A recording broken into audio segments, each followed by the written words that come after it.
Does he have it? Medeiros is going to get it. They're going to toss it. They haven't got it. He's on the outside line though, going into the fastest corner on the circuit. Surely this can't work.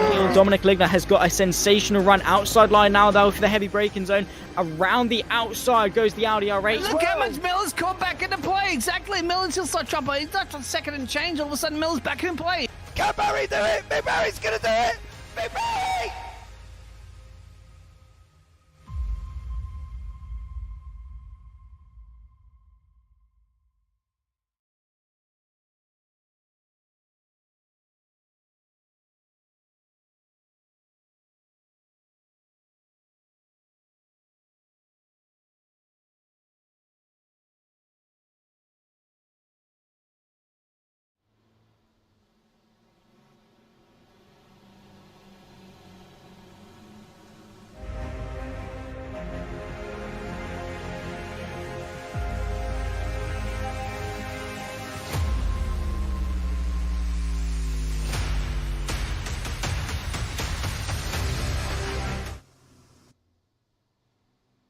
Quick technical difficulties. Hello guys, welcome to the JPB broadcast. Here we are for the fun trucking event, which we are using the ETRC trucks. I'll be your host for the night. My name is Michal Sifalda, and next to me is Callum. I don't know if he's here or if he's in pizza. Yeah, no, I'm here. Good evening. Yes, hello. Sorry, it's been a little bit of a last minute ditch for us here in the booth, but yeah, some great racing we're going to be shown here tonight with the trucks, with the ETRC trucks.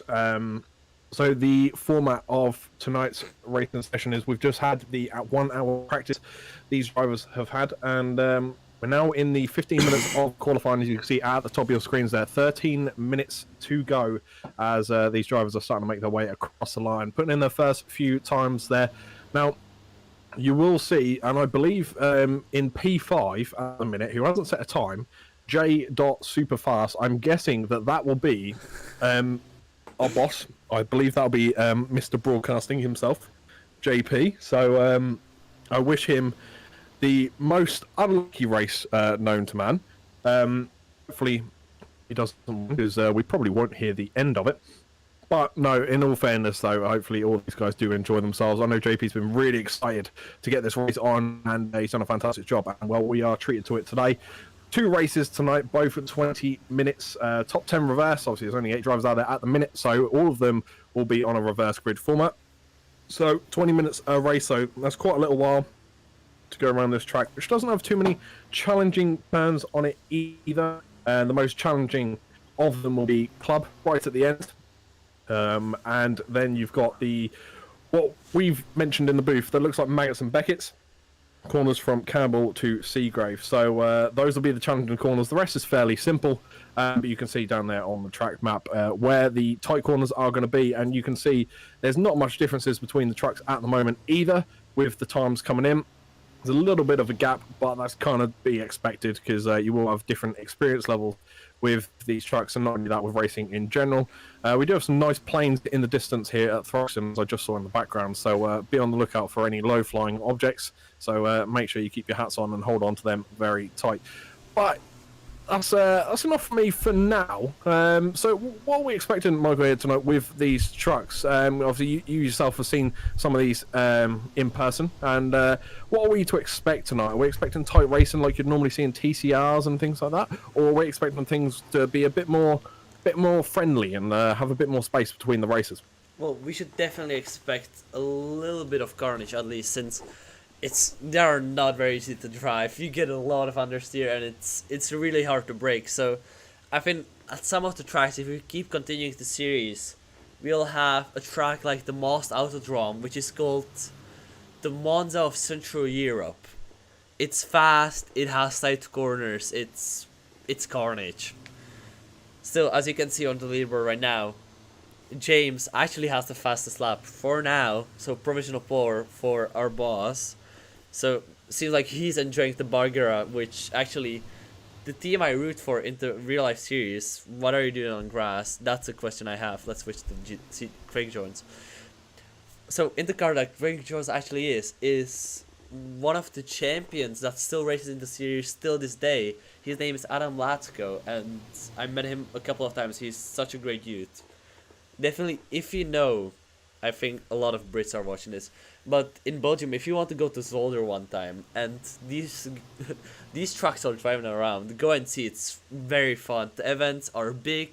It's not that expensive. It's better than F1. Well, sometimes better than an F1. So definitely, like this, we have a lot of racing. Last year at Hungaroring, we had a giant crash in the fourth corner. So I think we are expected to see some carnage with damage being on as well. Yeah, with damage on, there's obviously going to be carnage because any kind of contact between these trucks, and you know it's going to be 10 times worse than what it would be when two cars come together and collide. So you can see there's a big off track there for one of these trucks as they go heavily wide around what we see as Maggots and Beckett's. But you can see the whole track here from our view on what seems to be a very bumpy helicopter ride. But you can see the track is kind of like on an old, well, I wouldn't say old airfield. I believe it could still be active, judging how there's planes around there. Okay. But yeah, the trucks, are going around. This is my first time watching these trucks. However, we do have a few stats about these vehicles as well, and they're quite powerful things. So they do have one supercharger turbo inside of them, and an average of 1,200 horsepower in each of these trucks. So there'll be a lot of horsepower in total around this course today, and it's got a 5,500 newton meter torque range on it as well. Again, it's an average estimate out of the whole grid, and the performance on these vehicles is very good, 0 to 100 kilometers in 5 seconds. So for your average truck, that's incredibly fast. These are the Teslas of the truck world at the moment, and well, speaking of Teslas, it won't surprise me that we'll be seeing the Tesla truck in some of these races soon, no doubt, but they'll probably have to have their own class, judging on how quick they are. But some of these trucks do look absolutely fantastic, like the one we're focusing on at the moment with Craig Jones behind the wheel. Looks like an incredible machine.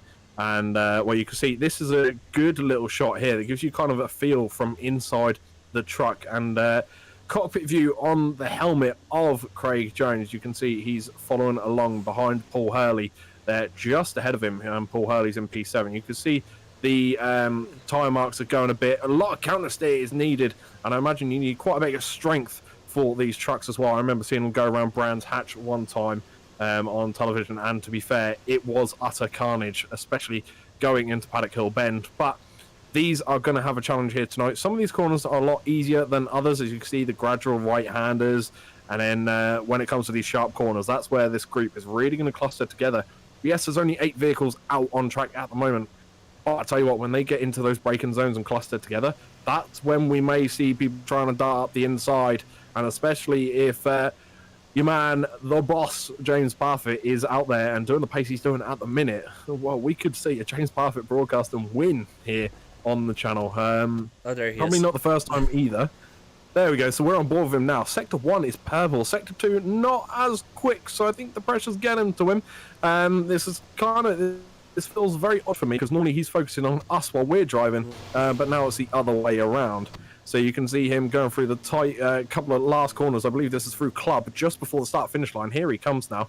Oh, slightly wide there, getting the back end out a bit, avoiding the wall, and spinning it around on camera. So we are going to have a couple of clips of that, and that is going to be glorified in the Discord. But nevertheless, he's done a fantastic job. Purple Sector 1, but here's going to be a quick time.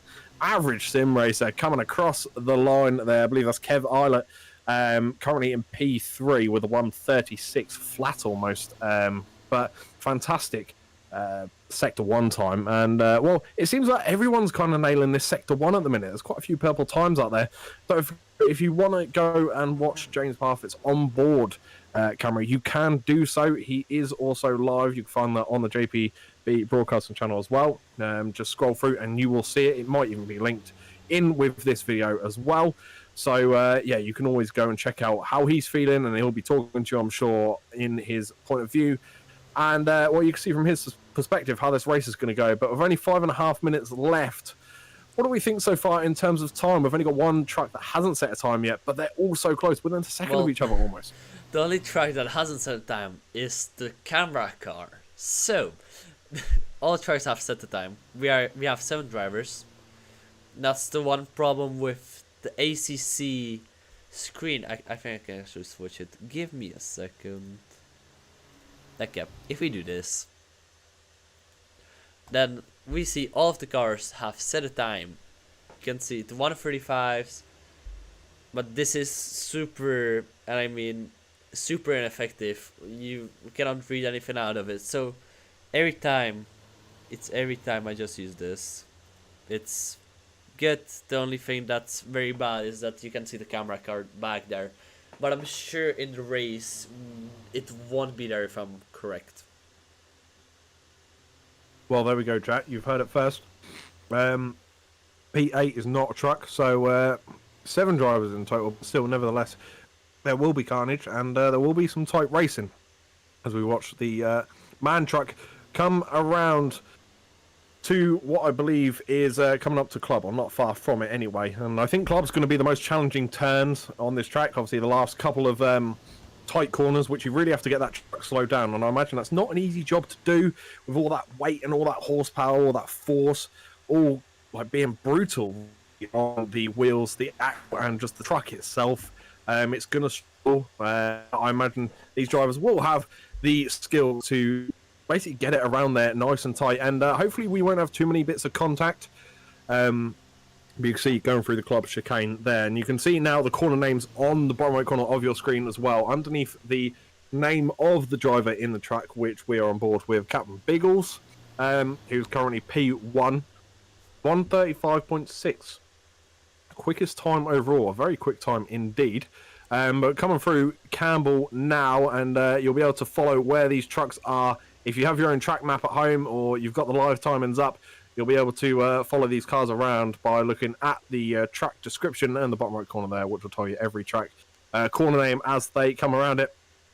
Biggles looks like he's trying to find an easy way to pits as we're getting ready to close out the session within the last 3 minutes now. So these guys will be putting in their last couple of lap times, and then we'll be able to get the first 20-minute race off underway. And well, what a night it's going to be. Even though there's not a ton out there, there's still going to be a ton to look at. Paul Hurley has got a little bit of time to find, but I'm sure when it comes to the race, he'll be able to find that time. But he's the only one in his brand of truck, so that could be something to bear in mind. Bearing in mind the stats I did give you earlier were averages as well, so there will be some that are less powerful than others, but I'm sure it won't be much. But the average sim racer putting in a purple lap time. What do we think, Michael? We think this could be a P1 lap, a pole lap? Depends on how it goes to other 2 sectors. If you have 1 sector purple, it doesn't mean you have the fastest lap. We very well know that from other series, as you can see, right in the edge of the grass and the tarmac as well.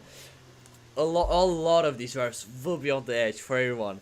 And 2 fun facts. There is a speed limit for this category.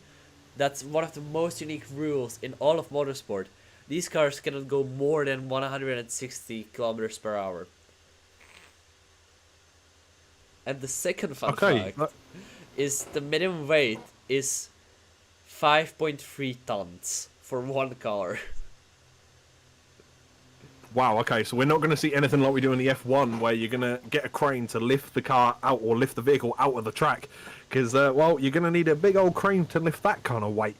So, yeah, I imagine that's not too pretty. I've never seen one tip over, though, Michael. Is that common? Do you see trucks tip over in this series? I never saw one tip over.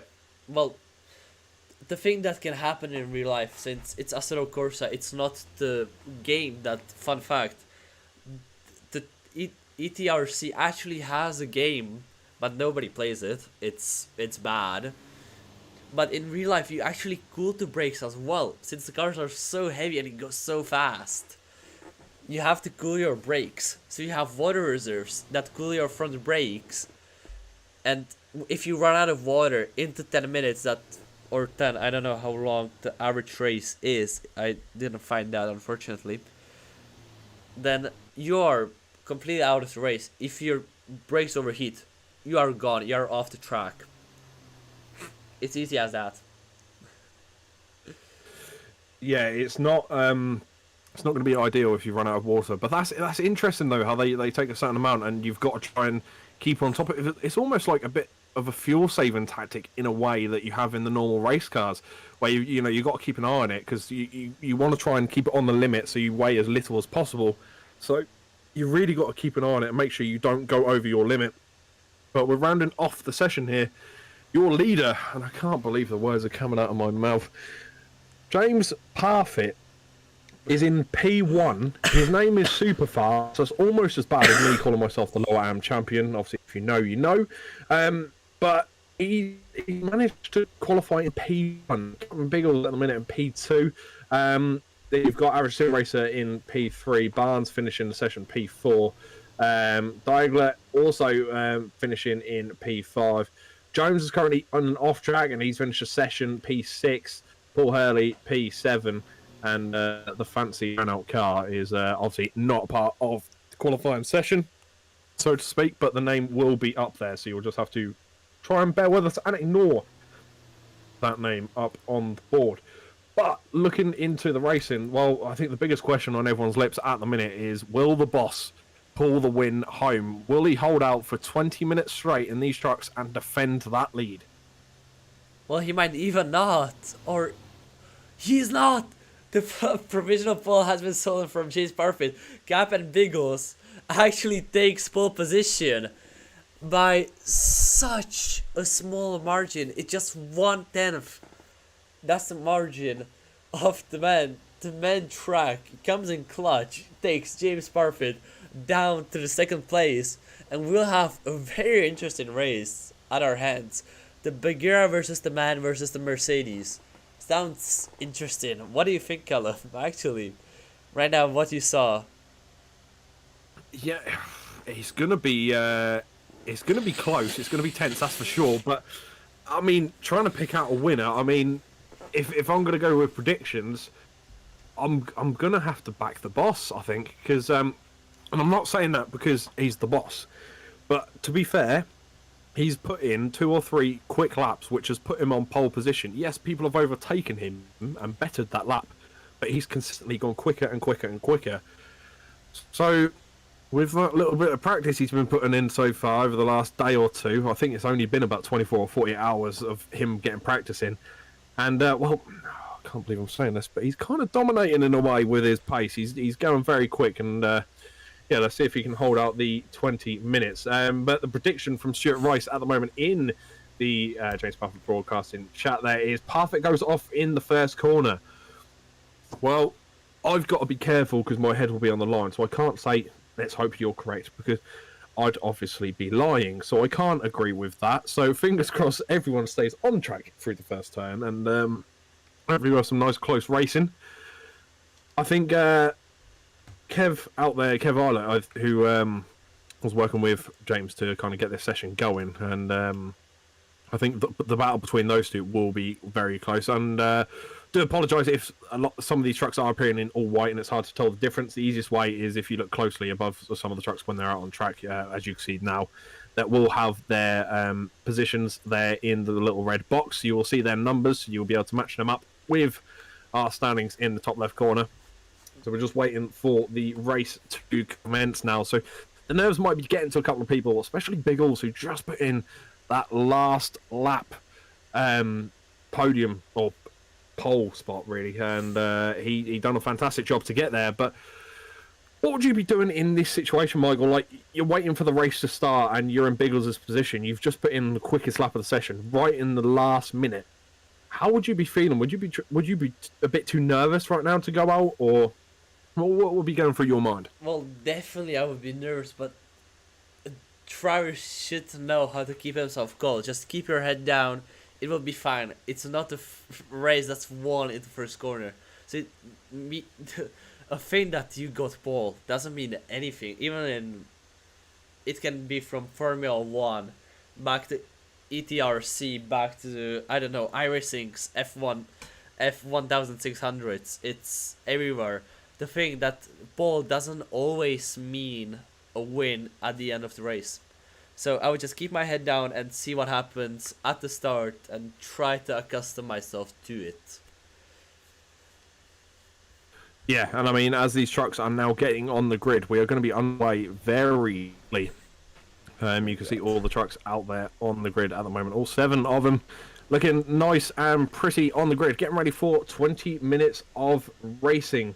And, well, Captain Biggles will be leading the line off with JP in P2, Kev Island at P3, Chris Barnes P4, Dialga P5, apologies if I've butchered the name, Jones in P6, and Paul Hurley P7 there. Hurley is the only one with his brand of truck, so whether that will come into play or not, I'm not too sure, because like I said, the stats that we read out earlier are averages, but the lights are getting ready to go up. We have 6 instead of 5, so we'll just wait for those to go. 1, 2, 3, 4, 5, and 6. They're all up, and any second now they're underway. A bit of wheel spin there for Biggles, and big on power there for JD. Not a very good start at all. Instantly under pressure. Whoa. As they come from the first turn, and well, there was a lot of wheel spin there for your leader, but he managed to get the power in eventually and keep it going. But he's going to have to hold the inside line, and it's not going to be an easy job to do at all, as he's got. Well, I can't believe I'm seeing this, but these trucks are going like 2 trucks wide at the minute through the first couple of turns as we come through Begrave now with your new leader of the boss himself, Mr. Broadcasting. And, well, he managed to get past Biggles, and like I said, he's got strength around this track, he's got the quick time, so now he's just got to focus on getting that rhythm in and holding that lead. But he's got the pressure, because he knows he's going to be on our broadcast here, and he's also broadcasting his own point of view for this race, so the pressure is on, and he's drifting around that turn there, almost going sideways, sending it into like a 45-degree angle drift almost. For the drift would be proud as they come into Village. P1 for JP, P2 for Biggles, P3 for Barnes at the moment. Barnes is under pressure from Kev Islet as well, but JP is really sending that truck wide. He's really getting the full potential out of that truck. I think we may have found another new future for the boss himself, JP, and well, he's dropping back quite a bit. I'm not too sure if that's netcode issues or not there, or internet issues, but he was dropping off quite considerably there, unless he got a bit of a slowdown possibly. But Biggles has gone through, taking the lead, and JP's now got to try and work hard to get that lead back. Oh, he's into the wall! Oh, big damage there. He's back on the track. Hold your brakes, like you always tell other racers to do, and he's back on safely. But unfortunately, that sent him to the back of the pack. So Stu's prediction wasn't far off, but it wasn't turn 1, it was lap 1. Unfortunately, where we had that collision as they all come round into Campbell now. And well, they've all moved up a position. Sorry. No, you're okay. As they come through now through Cobb, we have Biggles leading. Barnes moving up into P2. Kev Islet now in P3. And, well, yeah, I mean, Train's perfect. Sorry to say, but he's out in P7, Michael. I definitely can see that, but that really seemed like netcode, not any of the issue. Maybe too early on the throw might be the thing as well. Not quite sure. But definitely seemed quite weird to me. At least we got some interesting racing on lap 1. The driving range, I don't think there's a driving range for these cars. There is none. You're side by side, it's still win or lose. But definitely no slipstream. It's all about the pure racing skill. Well, this is, I think, the most you can get out. This is the most setup based car you can have, I think. Since it's all about the weight, the brake bias, and everything like that. It's all setup based. It only goes 160, so it's skill based as well. This is technically the best. I forgot the name. When the cars are the same, I forgot the name actually. Oh, I know The what you're spec trying series. to say. It's the best level series where you don't have much variation in the types of engines and the speed. They're all very similar. They're all equal. And it is purely down on driver skill. Now, the difficult thing with these trucks will be the shift of weight going into corners. You know, under braking, we all know how our cars react. They like to kneel down. And and they like to really put their toes down in the front end of things when you brake. But these trucks, obviously, you've got I believe Michael said 5.6 tons of truck here that is going to kneel down, and then it's also going to sway as it comes around the corner. And you've already seen JP sending it into a drift. Not only JP, I see two cars here that crashed out. Paul That's Hurley JP, and JP. And that's Paul Hurley. I don't think they were connected. I think they both just had off tracks. But JP's testing other drivers out there today. Things are getting really close and spicy for him, but unfortunately he's had a little bit of an off track, and both Paul Hurley and JP are about 30 odd seconds behind the top 5 at the moment. But still, when you think about it, if you go home today and say, oh yeah, I finished 7th in the trucks, it still sounds really good. You just don't tell them it's out of 7. So it's not a bad thing. You just don't tell people the full truth. But nevertheless, I'm sure they're all having fun out there. I know JP, like I said, was really excited for this event tonight. And you can see Kev really pushing the truck to his limits there. Off-track drift, big time. And he's still going. What a save! These things cut grass really well. That's probably the heaviest and biggest lawnmower I've ever seen. Well, definitely the biggest, and the heaviest, I don't know. Definitely these cars are one hell of a fun to drive. Second gear is a death sentence, as you can see. Not the only one that's having the issues. Average Sim Racer also had some oversteer back there. The rear is so light on these cars. That's one of the things that the Bruguera Freightliner is great at. It doesn't have the center of mass at the front already. It has it more at the back as well, so it's more balanced than other cars. That's the point. This is a spec series, but it's all about the balance and the braking points you have. The teams are still quite a bit different, and Bruguera is the only one that's taken advantage of this, I would say.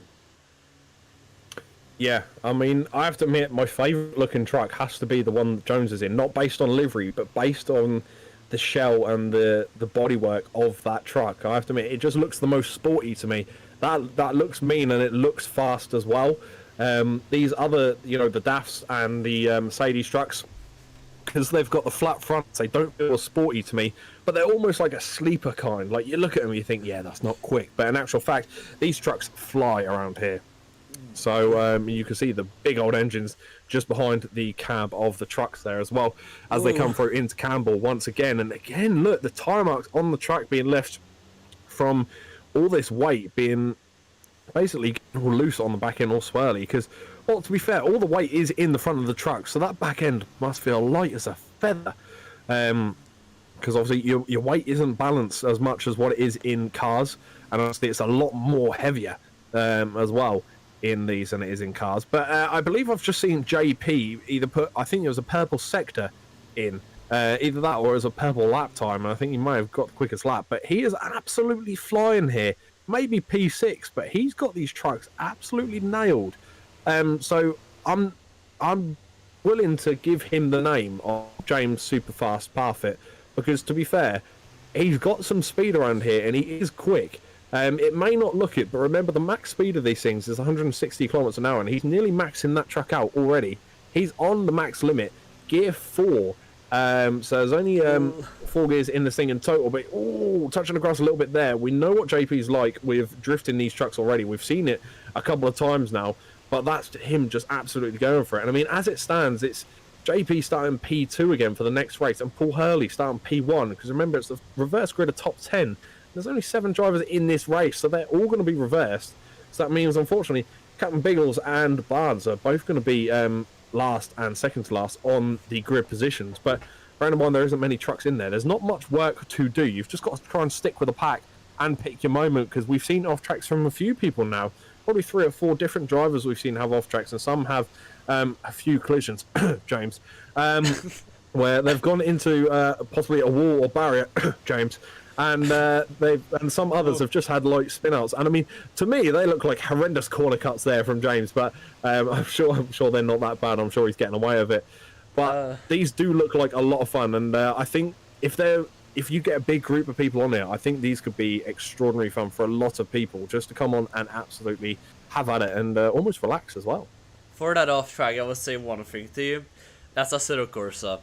That's the only thing we have. This thing doesn't have track limits.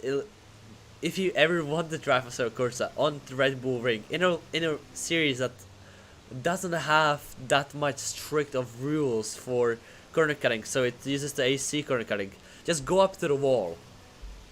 That counts as in. That's within the track limits. Just welcome to a pseudo Corsa. But as you can see, every time he goes on the pedal, so much understeer. These cars are so heavy on the front tires. That's why the brakes in the front also have to be cooled every time you brake, because this shit is heavy. 5.3 tons is a lot.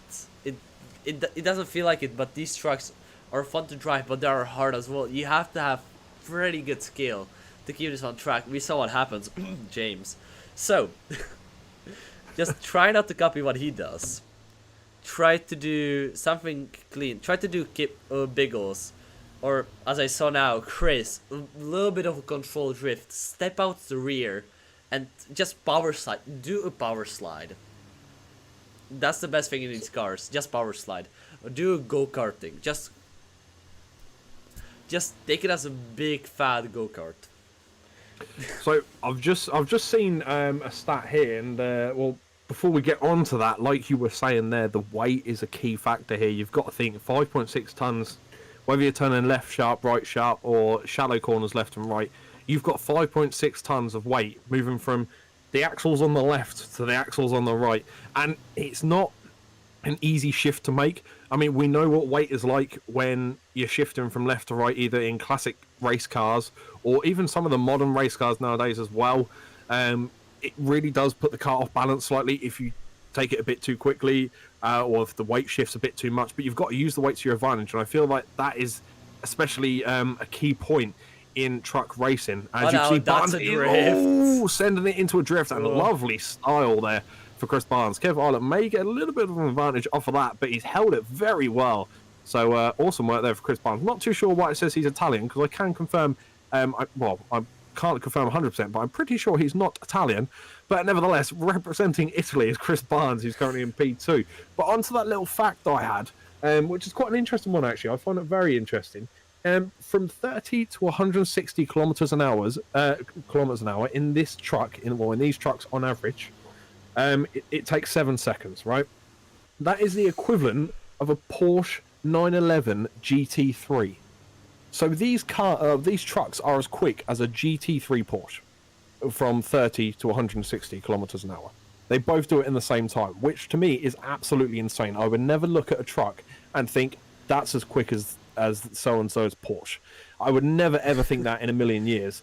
But speaking of being quick, JP has caught up massively to P5, and well, there's a bit of a battle going on here, because he's not too far away, and he's got a chance to get that overtake, and he looks like he's going for it up the inside now, gets the move done more or less. Then again, coming in side by side, no, he hasn't quite got it done, into Noble as they continue going left, almost touching there.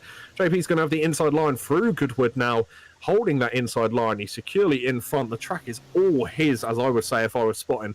Track is all yours. But then again, he's decided not to go for the track. He's now drifting it around Sport Max, the sponsor, and he's still drifting it. This is like watching the Rallycross overtake around turn 1, where he drifted around the whole pack. He's got it back on the track, though, and unfortunately lost the position now going into Church. And it looks like he's taken another detour. He's really given John Deere a run for their money with their tractors, because he's shown that this thing is much quicker to plough an entire field. As he gets back on track, again, another incredible drift. He's now mowing the other side of the lawn, and now he's back on track where he should be. So JP, that grey stuff, let's keep it on it. God, someone clip that. That's going into montage. On the other side of the grid, when we are not drifting through the entire grass, which they're coming up to the section right now, actually. I'm so amazed, by the way. What a drift, goddamn. Yeah, I can't believe he held it for that length of time, and to still only be 7 or 6 seconds now behind the car ahead. And, well, that 6 seconds went down extremely quick, and that'll be a reason why we have a truck. Well, we did have a truck facing the wrong way. So JP has took advantage of that, and he said, thank you very much. I've got style points in my drift, and I've now got that position back. And he's coasting past. He's now into the top 5, which, with the reverse grid, sits him on the final podium spot for race 2 start lineups. Which, to be fair, is not a bad place to be. Now, Jones, who is just ahead of Parfit, but, well, I say just ahead, 38 seconds ahead of Mr. Parfit, is using the same brand of truck there. And, well, I will say Jones looks a little better, because obviously we can see a few different colours on there, because we don't have all the liveries. But Mr. Jones and Mr. Parfit both do have what I personally think is the most sporty and nicest looking truck out there tonight. And, well, Jones is doing a fantastic and steady job of driving that thing tonight. JP's pushing it to its limit, and yes, it's cost him a few places, and it's not been the best. But I tell you, a little bit of a lock up there for Jones off track and into a drift, trying to hold it. Yeah, that's it. Brakes are on. Getting through Cobb now, and trying to get that truck back under control. Don't want to heat up those tyres too much, because the last thing you want is burnout tyres on a 5.6 ton vehicle going nearly 160 kilometers an hour. But JP has, like I was saying, pushed these trucks to their limit, and well, he's done a fantastic job so far. But he's not only got style points, but he's also gained a couple of good overtakes tonight as well.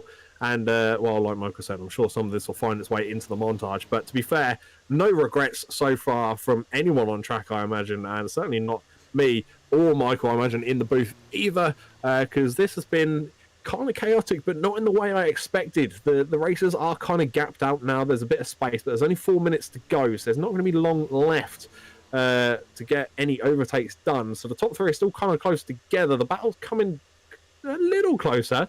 3 seconds now between Barnes and Biggles. Biggles obviously having the quickest lap time of qualifying, and Barnes is really closing that time down now, actually. They're getting really close together as they won. Well, Captain Biggles set a 1:38, and then Barnes set a 1:36, but Kev has just posted purple with a 1:35.7, I believe that was.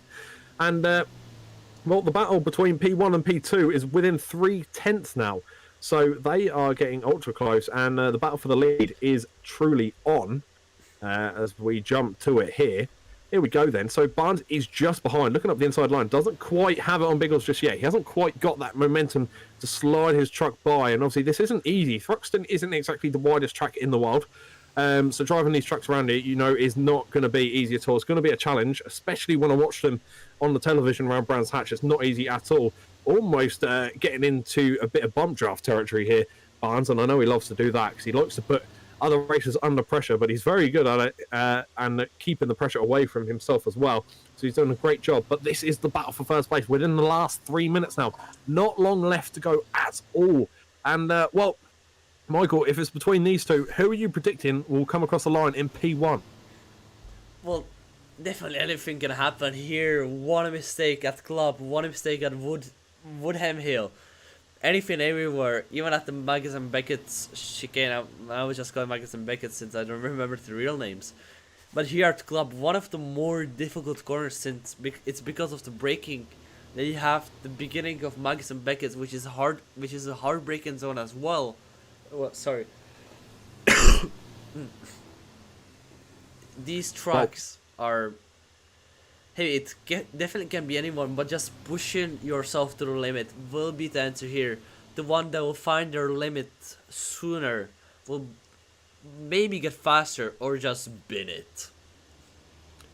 Yeah, and hopefully we don't see either of these guys bin it, but with these two being as close as they are, just look in the distance, we do have a Kev Islet making his way into the picture. He's getting even closer, so by focusing on Barnes at the moment, as we are doing, we're also seeing Kev Islet slowly sneak up behind. You can see he's not that far away at all. He's just over 2 seconds away, so he's losing a little bit of time now.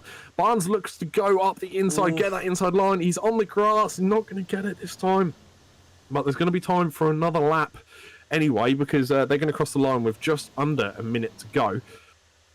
As they come around now towards, we're going to call it James Parfit Drift section, into Village.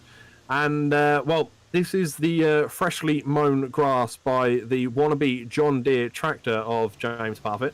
And at the minute, the battle for P1 and P2 is, well, still on. Kev is a little bit far behind the average sim racer there. P3 still around 2 seconds away. It's not coming down too quickly. There's definitely the first sector is a strong one for our top two here because they're pulling away a couple of attempts a little bit on the average sim racer there in P3.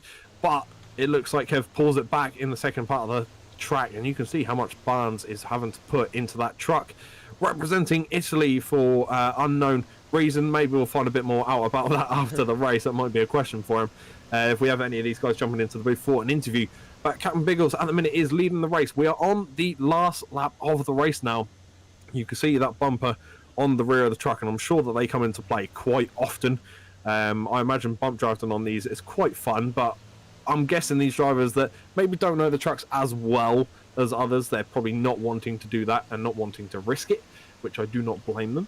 A little update on the boss himself as well. He's still 33 seconds behind the next car, but at the moment, within 3/10 are the top two, Captain Biggles and Barnes, but you can see Kev isn't too far away. The average sim racer there in P3. He's in the rearview mirror. You can see that of Barnes' POV here, and he's not that far away at all, but he's not really close enough to get a move done unless Barnes tries to send it in the last couple of corners and get the race win. But Captain Biggles really has shown some solid pace, and I think if JP hadn't sent it into a couple of drifts early doors, this could well be a 4-truck battle still. Because all 4 of these gentlemen do have pace, and quite considerable pace as well. These trucks are currently maxed out, so this is where drafting will come in handy, but I don't think the draft is that good with these trucks. I have to admit, it's not as good as what it is in some of these cars. You can see Barnes is really trying to keep that truck in the right direction. Oh, lovely drift there to finish it off. And he comes across, they're all equidistant really between each other. All done 136s, and the quickest one was actually Kev Eilert there in the back of this pack of 3, who finishes in P3 overall. Well, I thought they finished, but then again, I've seen I think they're on white flag now. So, yeah, I think we're on the last lap now. So I think we're still on. Angle. Yeah, that is. All the trucks going over that. I would hate for the truck to run the camera over. And again, the camera. Oh, look at all these come by. That was a beautiful angle. They all come pretty much drifting by the curb there, and you can. Oh, there we go. So there goes our head twice. We've now been run over twice. Make it 3 times. So we've now been run over 3 times in this race, but somehow our cameras are so robust. James must have bought the expensive ones. Average sim racer. No. Kev has gone wide. Actually, let's go like this. Oh, he's out of the battle for the top 3. He's 6+ seconds behind now. I'm sure Barnes can relax a little bit and know that he's got no pressure from behind. He can now try and go for that race win. But there's 1 second gap between the top 2. So I wonder if that maybe affected Barnes a little bit. Maybe he just had a bad exit out of the corner because, well, it's been within 3/10 for the last 2 or 3 laps. So this is the biggest time they've had between them. And, well, within 20 minutes, they've done 13 laps at the moment on the leader. So, and I don't think anyone's been lapped either. So not too bad at all from every driver out there. Barnes again turned it into a drift. Now Biggles comes across and claims the race win. Barnes in P2, sending it into a massive drift there into turn 1 and held it as well. So he's probably like, oh, I didn't know I could do that. He's still drifting. This is amazing stuff. And oh my God, he's just showing off now. He's just showing off. But Kev has come across the line in P3. Just waiting for the rest of the drivers to come across. There goes James, P4, just behind the podium. Not a terrible place to finish. Here he is then, the Drift King himself, the man that's going to be entering Formula Drift at the end of this trucking season by the looks of things, judging by how he's been racing out there today. And, well, Formula Drift are quaking in their boots with the display that we've seen here tonight from JP so far. Another 20-minute race to go, though. And, well, who knows, we might see some good drifting. But we also may see a couple of overtakes as well, because these races have been quite feisty in these trucks, I have to say. But he comes across the line now in P5. Across for P6 then is Dialga. And I'm sorry to whoever Dialga is, I do not know your actual name. But across the line in the DAF truck, Paul Hurley now coming around into Woodham Hill as he heads towards Club Chicane. last couple of turns, and these I said were the most trickiest. And I mean, you could see the angle that Barnes is having to put into that truck. You could see it there through the windscreen of Paul Hurley's truck, how much angle you really do have to put into the steering to keep these trucks on the road and pointing in the direction they should be facing. And there we have it. Your top 7 have finished. So just to go through that again, we have Captain Biggles P1, Barnes P2, Kev Islet P3, Jones P4, Superfast, JP Broadcasting in P5, Dialga P6, and Paul Hurley P7 overall. So all the trucks will come to a stop on track. And as we take a minute to breathe here from that chaos in the last lap or two, and the trucks get refueled for their second 20-minute race. So we're going to see all that lovely carnage all over again. And I'm glad to have you all on board with us. But those of you that are watching live, let's have a few predictions in the chat if we can, please. So if you're able to type out your predictions, please select from the names you can see in the top left corner. That is the order that they finished in currently as well. So pick from that. It is a reverse grid for top 10. There's only 7, so they will all be reverse grid. So your pole sitter for race 2. In fact, we'll go through your lineup for race 2. So your pole man will be Paul Hurley, Dialga in P2, Superfast JP Broadcasting will be in P5. Then we have Mr. Jones P4, Average Racer, aka Kev Islet P6, and then Chris Barnes.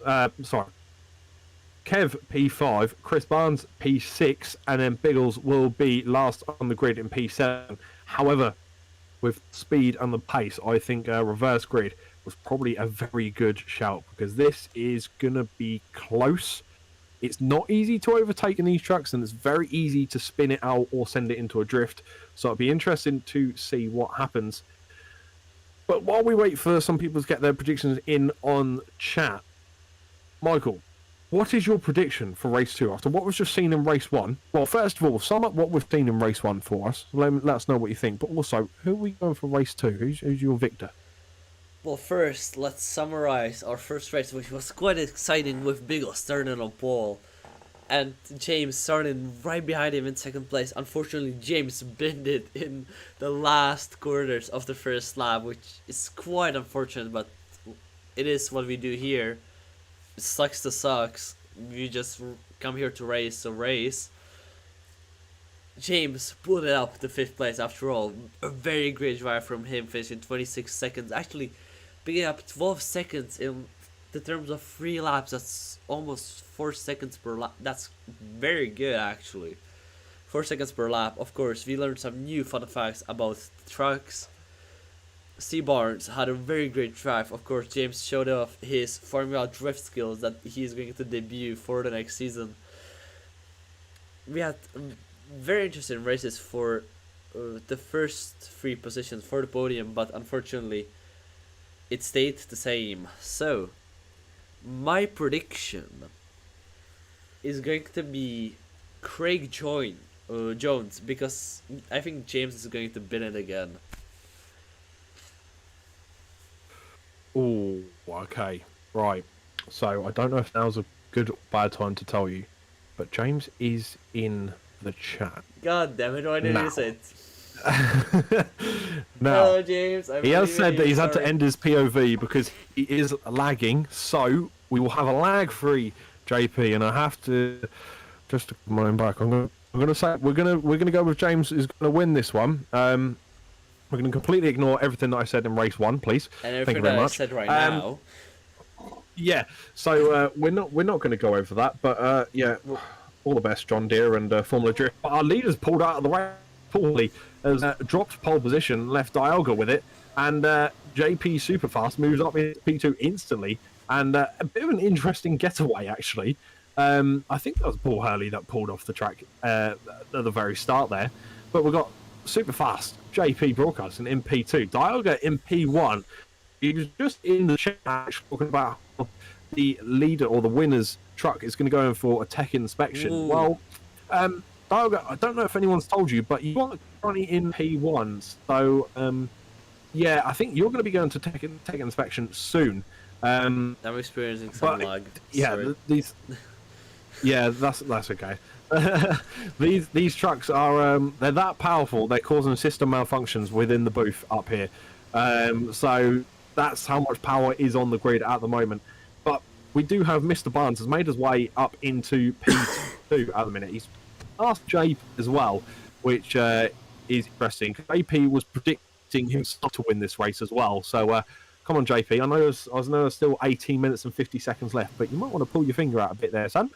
Get in front of Mr. Barnes, because he's not an easy person to overtake. He defends very well. I've tried it before, and I've always failed.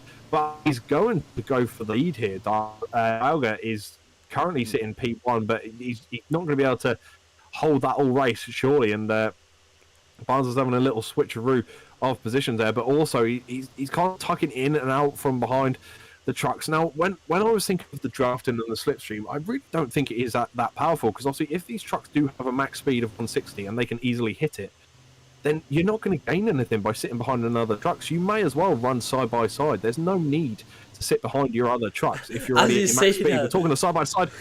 JP giving Barnes a little kiss on the cheek as they go through turn 1. Barnes giving him one straight back as well, not wanting to let go of that position. And now and as they through, James decided to try and cheat and turn the floor and pop back up. And there's just some incredible lag going on at the minute through this race. So we apologise for the pictures you are seeing at the moment. And hopefully things will return soon. Seems like it's stabilised. It's been absolute chaos. Yeah, things are slowly getting back to normal. I hope the stream but yeah, we is apologise for okay. any picture difficulties. Yeah, I have it up at the moment, and it's better than what I'm seeing, so it should be okay. But at the minute, though, I saw someone go off. 6 ahead of Chris Barnes. Oh, who have we got off? It's Biggles. It's Captain Biggles. The one who looks very promising and very strong with the amount of pace that was on display for Biggles tonight. So I have to admit, I've been really impressed with Biggles as well. But also Paul Hurley didn't want Biggles to feel alone. So Paul Hurley's decided to take a little trip out into the wilderness as well. And just to rub salt on the wound, overtake him nice and easily. And, well, the battle's going to be on straight away between those two. Because, well, you know, Biggles has the speed. As these guys, what a camera angle. They come through the club chicane. Diogo leading there. Barnes just behind. Then James Parfitt. Then Jones instantly behind James Bumper. You can see they're going to run side by side. Is James going to kiss another driver? One. Looks like it's corner to corner. And the pitches are going again. The power of these trucks is too much. We haven't got enough power at this circuit to hold these trucks and the broadcast by the looks of it. The trucks are taking it all. And, well, Jones is getting very close in the braking zone there. And these trucks are coming, well, they look like they're reverse drifting around most of this course. And Biggles has gone up one position. He's got that position back into P6 now after that earlier incident. But Diogo, he's gapping a little bit on Barnes, and whether that's because Barnes is under attack, I'm not too sure. But the person under attack the most at the moment is the man himself, the Formula Drift wannabe champion, as we saw from race 1. JP currently under pressure from Jones, just behind with the nice livery that we can see, a version of JP's truck as well. But yeah, we have all these trucks are kind of equidistant at the minute as well between the top 4. There's not much in it. Obviously, they're maxing out their speeds. You can see on the speedometer there in the bottom middle of your screen that these trucks obviously have a maximum limit of 160 kilometers an hour as they come into Woodham Hill. There's no point in trying to slipstream. There's no drafting. The only drafting you're going to get is acceleration, but as soon as you hit that 160, at that point, you can go wherever you like because you're already at your max speed and you're not going to get an advantage. Barnes again sending it into a drift, and same with JP. That must be the common thing or the quickest way to get these trucks around is sending it into drifts as these cars come across again for another lap. 14 minutes left to go, or nearly 15 minutes to go. 3 laps in, Diogo's had a fantastic start and is holding the lead very well. That was the rear view of JP's truck. Jones is coming really close to the back of that now. There's not much in it at all, and you can see how close these guys are. They all run over the camera almost at the same time. Your leader there, not too far up. This is on the front on it, I believe, of JP there, and you can see the two leaders, how close they are, P1 and P2. between Barnes and Dialga. Two different trucks completely. They're going at it. Similar engine sizes, similar pace and speed as well. Dialga obviously having a little less, should we say, joy in the first race, and a little further down the grid than what Barnes was. However, they're having a fantastic battle as it sits at the moment, and already they've reached their max speed. So the Italian Chris Barnes is truck number 13, is trying to plough through a past Dialga, but he's not finding it that easy. You can see it's now balancing around 1.5 tenths behind the leader, and obviously he's not going to get an advantage yet. The only advantage into the braking zone, which they go into, he looks like he goes a bit early. His truck is really lifting up on the front end there for me just a moment ago, and that's going to bring JP into the battle again. He's not that far behind. JP instantly going, trying to take the corner now. They're going to be side by side. Sure, they're not going to go three trucks wide into turn one. They don't. Oh wait, they made me down. It wasn't far off.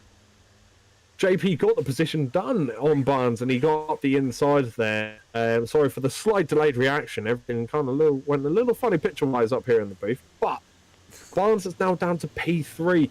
Biggles has put in the quickest time of 1:35.5, so he's flying around here at the moment, trying to cut that time down to Kev Islet, who's in P5 at the minute. But that self-proclaimed super fast JP, Barnes is off being the national lawnmower of Thruxton, and well, he's back on track now, back to where he should be. But at the minute, JP, this is the gap he's got behind him now, quite a big gap. Now this is the gap in front. Mr. Superfast is trying to intimidate his fellow racers out there and really make the most of his time out on track. It's not often we see JP take to a circuit, so when these moments come across, we do cherish them. And there's another off track there for another truck in the background. I think that may be Kev. That might have been lag as well, but since the lag is gone, computer stable, ping stable as well, James Parfit comes and he will try maybe diving into the club chicane. Doesn't seem like Dialga,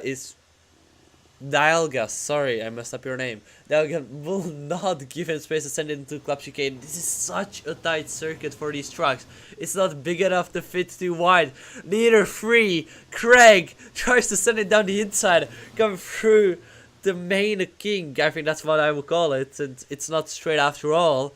And those are free cars again, almost side by side. Well, definitely not side by side, by going around like ducks around and around. The two Bagheeras racing, the man right here, Craig diving in to see Barnes. Everything managed here and there. Oh, that's three trucks inside of each other. The lag still permanent, as we can see. The gaps even smaller, and Dialga will try and get as much as he can, and that's James Superfast. Spin it out! No, James! I can't believe it. The man that predicted himself to win the race has spun the truck out. Well, he may not have spun out. I noticed there was another truck there, almost at 45 degree angle drift with him. So there's a chance of some contact there. But I will say the other man that has the pace here tonight, Captain Biggles, is only 4 seconds behind. So he could potentially close that gap. And the battle between two of the strongest drivers out there tonight, JP and Captain Biggles, the battle could really be on between those two. But speaking of battles, Barnes was in this situation in race 1. He was in P2 within a second for many laps of P1. He can taste the race win. It's that close to him. However, he didn't manage to get the move done in race 1. Now you can see this is kind of like a 360 GoPro angle on the top of Kev Islet's truck there as they go across the start-finish line into Allard. And as they go through Barnes, once again, drifting in the corner. But you can see they're all equidistant in the top 3 at the moment. And Barnes really needs to try and get that acceleration down, because it looks like Kev's catching him a little. The average sim racer, that is. He's getting a little closer and gaining into Campbell. And he's getting away from Jones as well.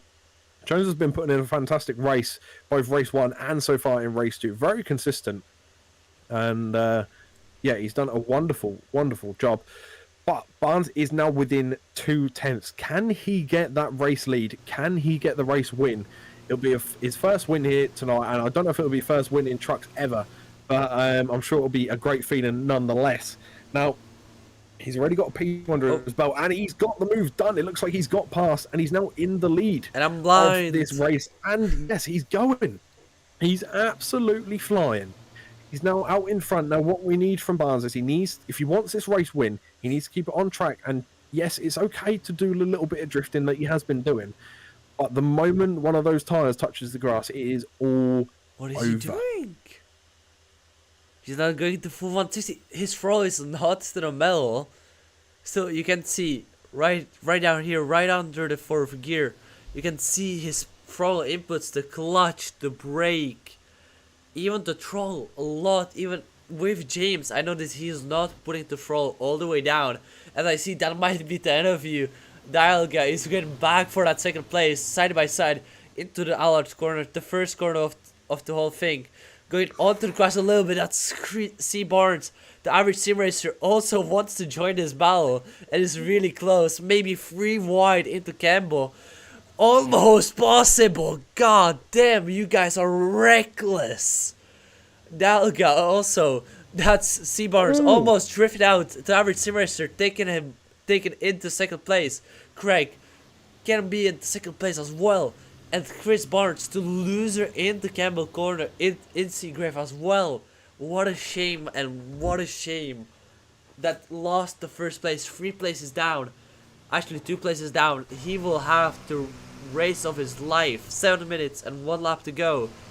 You have to get back to first. You have almost 2 seconds, almost 3 seconds between first and third. What a race this is. Certainly is indeed, and it's not going to take a lot to catch back up if there are any slight slip-ups from the front too, which there has been a slip-up, but that's from Paul Hurley, so he's pulled off on the inside, probably just letting these trucks by, because I believe he will be blue flagged there, so he's probably just letting all the trucks go past him so he can carry on with his race as well. But yeah, Barnes really does have to, like you said, he needs to have the race of his life now. The next 7 minutes, really, he needs to make every single second count as he comes up into Club Chicane. We saw how much steering angle he's trying to put into this truck, and well, truthfully, you do need it. These trucks absolutely coast over the curbs as well. But up the inside comes Jones, and he's going to be corner to corner, almost fully side by side with Barnes, but he's going to try and hold out that inside line, the corner to corner. They're going to make a little bit of contact, but Barnes is going to go slightly wide onto the grass, carries his momentum through, manages to stick the position, continues to hold that podium spot.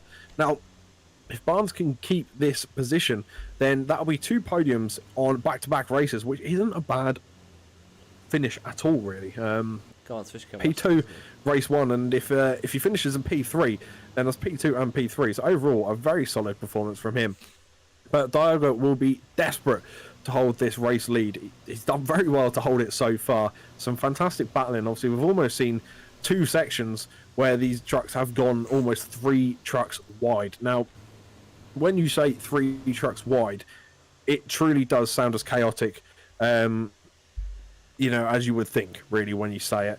Because what we've seen on track is just no short of a miracle. I'm not too sure how these guys pretty much went 3 wide with not much contact at all. Yet when we see cars go 3 wide, there's tons of contact. So, if anything, it just shows the skill level you need to drive these trucks. And if anything, all these guys have proved tonight that, yes, all right, they may not be the Lewis Hamilton of the trucking world. However, all of these guys are very fast. So they may be more like the Lando Norris of the trucking world. But they are all showing that they do have the skills to race these. So I will say, if this turned into a league, it would be very interesting. And Barnes has moved up into P2, but a hell of a drift. That's going to be and Craig Jones. Here through comes into Jones. P2. Chris Barnes has the inside line, though. Can he hold the inside line going up the corner? Oh, I thought almost a corner cut there. Again into another drift. Can he try and hold it, though? He is doing so well to hold on to that truck at the minute. Kev Arler is the one that had to take the shortcut through the last chicane there. Because unfortunately Club Chicane I think was a bit of too much for him, and he may have missed his breaking point, but Barnes has cleanly got past now into P3. You can see super fast JP broadcasting coming up in the background of this battle in P5, but at the minute you can see there's not much time between P2, 3 and 4. Barnes, Jones and Average Sim Racer all close together. You can see that again, almost 3 wide. I don't know why these guys are doing this. This is absolute carnage. That's asking for chaos. Surely some would even say There's borderline suicidal with these trucks. That's just incredible how they're actually maintaining this and keeping it on track. Absolute bonkers. Stu Rice in the chat at the minute just said, imagine this on full grid. That would be crazy. That'd be chaotic. But imagine it around different tracks with different consistencies. For example, the one that I saw these trucks go around on television, around Brands Hatch. Chaos, but at the same time, the skill level it takes to go around Paddock Bend and things like that at like full speed would be incredible to watch. Like, we've seen a lot of drifting here at Thruxton today, but imagine on some of those corners that have tighter the tracks have tighter corners and hairpins and things like that. Yeah. That would be incredible to see all these trucks go around, Michael. It definitely is. The true tracks I've been at, Zolder and Moss in the real life series, it's amazing. Both of the tracks have tight corners and everything. I'm not going to talk enough here about the tracks at all. Seems like Craig Jones has different answers, and seems like James Farmwood has different answers as well. Bumping is racing in these tracks, nobody cares. It's just a race. It's not a race for these guys. They actually, as you said, it's almost suicidal what they are trying to do. God damn. Definitely the AC Felix favored the trucks and the racing style that's going on here. No! He almost fans out! Craig Jones fans out! There goes Biggles in right into him. James Parfit gains a position of Craig Jones. Biggles does the same. The average sim racer sees that he is the hunted. The hunter James super fast Parfit. The hunter sees his prey and he is going on a hunt. What is happening? My god. Yeah, the podium spots are just ahead for JP, but unfortunate there for Jones. He was having a good little run, and these guys are battling for a couple of laps back to back there. And, well, it's going to be interesting to see if JP can muscle his way into the podium spot. He's not that far away. We know he has pace, but Kev really does need to look in his mirror. And when I say Kev, I'm referring to the average sim racer. Unfortunately, Paul Hurley has actually spun his truck completely round, I saw in the background there. But at the moment, JP is doing a good job so far. He's having a fantastic comeback drive, because bear in mind, that man spun out early door and was so far back in the pack, we thought, no chance of anything special from this race. But, well, he's proven me wrong at the minute, and he's currently up into P4. He's 7 tenths away from P3, so he's 7 tenths away from a podium. And well, as in true JP fashion, as JP would say, he's not too far away from a trophy. I don't know if there are trophies to this. I highly doubt it, because it's just a fun race. But that would be cool if there was. Imagine a truck trophy. That would be incredible. But these guys are coming around now within the last 1 minute and 30 seconds. So there's not much to go of tonight's racing. Phil across the pond says you need to see them on Donington GP. Phil, I can only imagine how good they would be on Donington. Fun fact, the official Yes. series never raced in Britain. Never. Oh, okay, that is interesting. And as Very James interesting. goes, James to drift again, there goes his application to Formula Drift. Not the best idea right now, mate. There goes Biggles right past him. Craig as well, seems like he has the better speed from this corner. Well, what happens when you try to drift it, am I right? You What? certainly are, and especially when you try and drift it off track. And oh, whoops, that's a bit naughty of me. Phone's going off in the booth. Got a phone call. Oh, it's John Deere on the phone. They're wanting their tractor back from James Parfit because he's busy ploughing the fields of Thruxton at the minute when he should be on track. So I'm probably going to get my job taken away for that one. But make sure you clip it and use it everywhere you possibly can. Let's make light of this situation. But at the minute, Barnes is not too far away from that race lead. He's back in his position. 16 seconds now to go of this race session before those white flags are shown. I've now worked it out. When the timer hits 0, the white flag is shown, and then that's their final lap. So Barnes has a little bit of time left to go, but he needs to get that race win. He's so close. He finished P2 in the first race. He might finish P2 again in the second race. Leader has 2 laps to go. You can see at the top of your screen there. So the 2 more times to go around. Phil says they used to race on Donny as I marshalled it. Oh, okay, so maybe it was the trucks, but in a different. The series was something different. Maybe it was British trucks or something. I'm not too sure, but nevertheless, it would be great to see them around there. And well, you guys have to let us know if there is any. You have them right Well, I mean- here, and Chris Barnes is fighting for the lead right now with Dialga in the village corner. Now going down side by side. Amazing action that we are going to see right here for the lead. Into church. Taking me to church. Right into Bricklands. But still, not too much speed. Almost 3 wide again. Biggles sees the action right in front of him. The top 3 has 1 lap to go, and this will be maybe the most exciting lap we have ever seen on the JPB channel. It certainly will be. So let's take you through it then as they come through the club chicane for what could be the final time. Barnes once again turning into a drift. I think that's slowing him down massively on the straight. And that's Look at Biggles coming up. And Biggles, I think he made a little bit of contact to Barnes there on the rear end, which just means it's slowing his momentum down. He's now battling it out for P3. Kev's got the advantage, but now Biggles has the inside line, so he's managing to hold the P3 at the moment. Barnes again back into that P2 position, looking at the winner. Leader is on final lap, as you can see at the top of your screen. So this is it. This is what it comes down to. Barnes needs to try and make that move, but he's already 6/10 away from Dialga. And Dialga, yes, we've been saying Barnes needs to win. Barnes needs to do this, do that, and the other. However, Dialga, what a race he's had. Absolutely fantastic. Keeping the pace nice and fast and keeping it up there as well. Keeping things interesting for us in the booth. As well, you can see between him and Barnes, the gap is only 4 to 5 tenths as these trucks are maxing their speed at 160 kilometers around Thruxton race circuit as they come through the James Parfitt drift corner, as Kev shows us why it's been given that name as he turns his truck into a John Deere 2024 future tractor. And coming around now through Brooklands towards the club chicane for the last and final time this evening. And unfortunately, Paul Hurley is out of the session. Did not finish, unfortunately, all that track there. So we're down to 6. However, these 6 are going to finish with smiles on their faces. It's been a fantastic night of racing. Dialga just needs to keep it clean along this chicane, and he's done so. Barnes does have the run. Can Barnes get up the inside? He doesn't quite get up the inside. Doesn't quite have the momentum. Almost side by side across the line. But Dialga just gets it. 1/10 between him and Barnes. Barnes really did get that speed down, and unfortunately, Dialga's gone straight into the wall.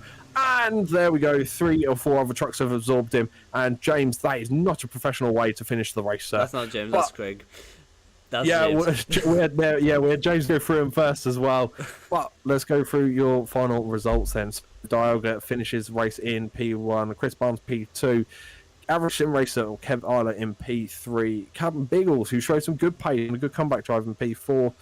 JP Superfast Broadcasting is in P5.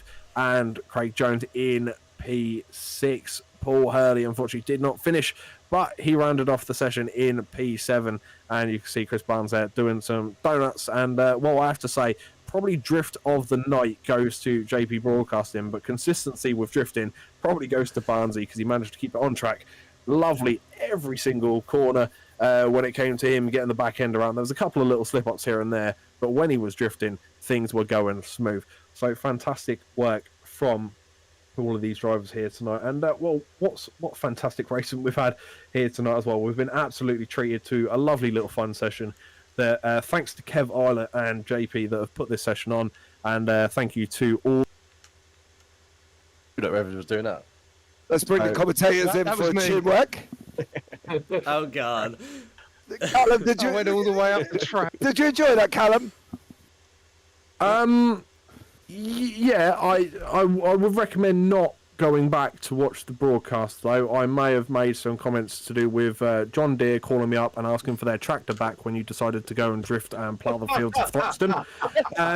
But apart from that, yes, I thought it went very well. Some incredible racing out there, and I have to admit, I will say, between you and Barnes, probably some drifts of the night there. I've never seen anything like that in racing. Normally try and keep all the wheels pointing in the correct direction. However, you and Barnes just thought, you know what, I'm going to apply for Formula Drift during this race, and just went for it. So, yeah, it was incredible, to be fair. It was absolutely awesome. I got to be honest. Anyway, you want to interview the winner, you can interview Jordan. He won the second race. And then you can do Tom after. Go for it. So, who won the first race? Sorry, because some of the Tom's been called to scrutineering. He did scrutineering. Yeah, Tom has to go to tech. Tom's cheating.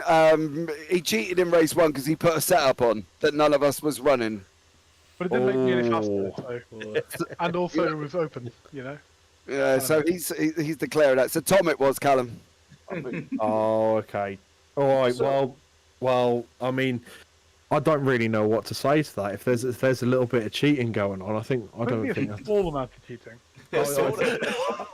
I think I'm going to have to call up Barney and ask him what he thinks of this because I don't think he's going to approve.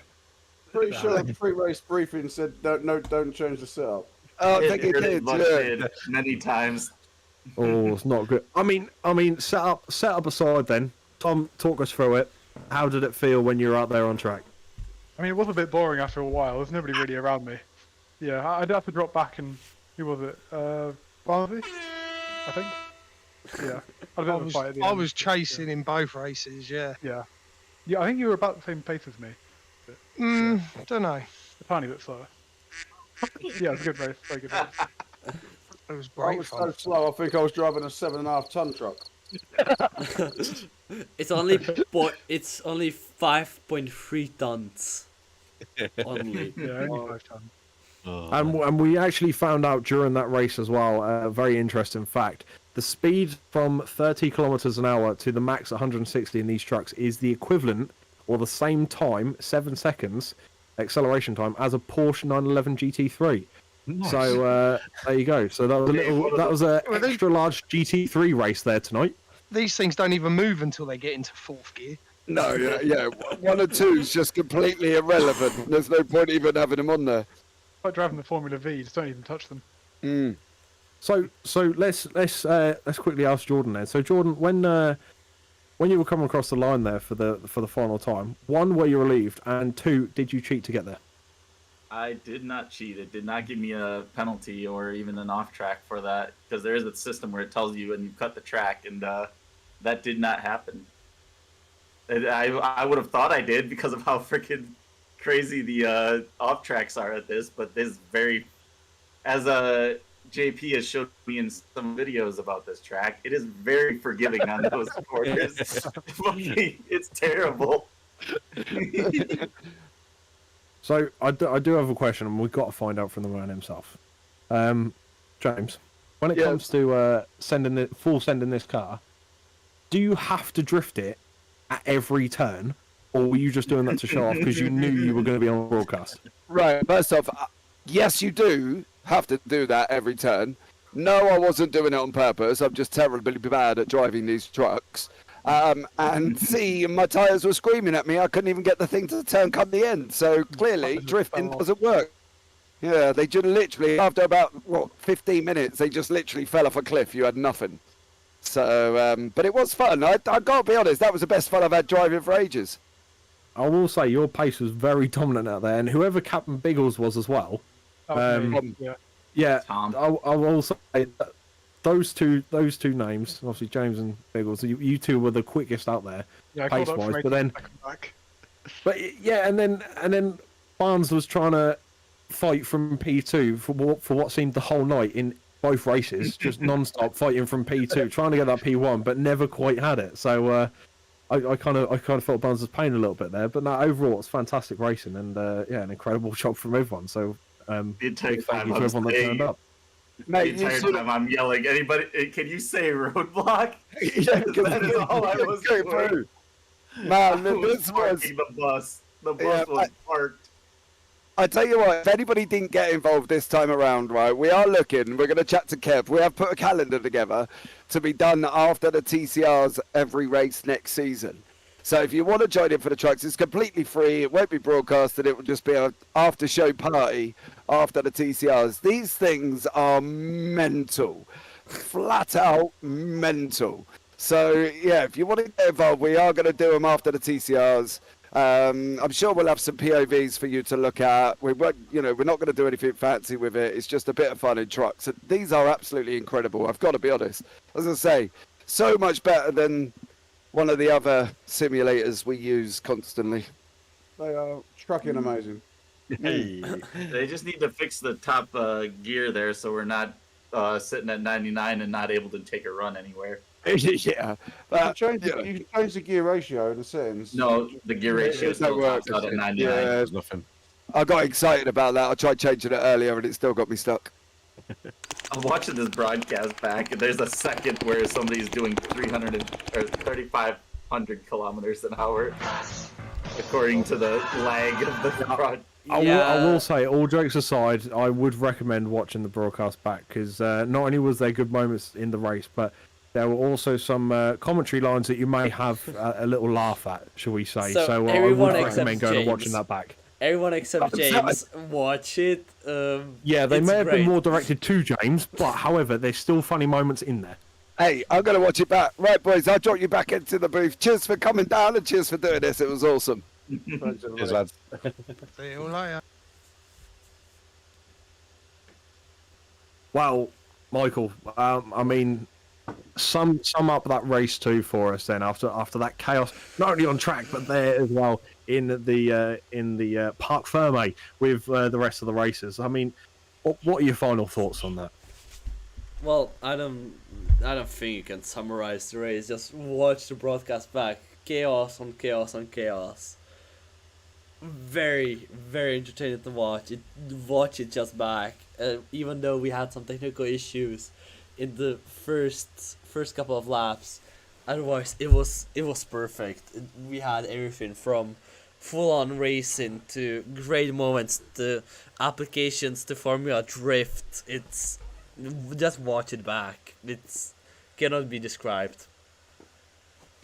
It was truly incredible, and I've seriously enjoyed tonight. I've enjoyed it a lot more than what I thought I would as well. I have to admit, I went into this, and I'm not going to hide it because many people saw it from my messages in Discord, and I didn't think it would be as good as what it truly was. But hearing that they're going to do a season of it, I'm really looking forward to it. And as Phil across the pond says, we've got to broadcast it, so I'm sure I can get onto JP and we can figure something out. But I think that is going to do us for tonight.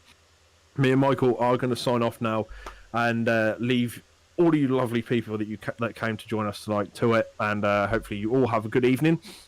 But yeah, from me and Michael for tonight, for this broadcast from a fantastic event filled with loads of trucks and I'm sure loads of on-time deliveries, because now they can get back to their pallet force and all these different companies that they were bought from, and I'm sure they can get back on the roads again and bring you all these deliveries ready for Christmas. But until the next time, we will see you again very soon, and hope you all have a fantastic night.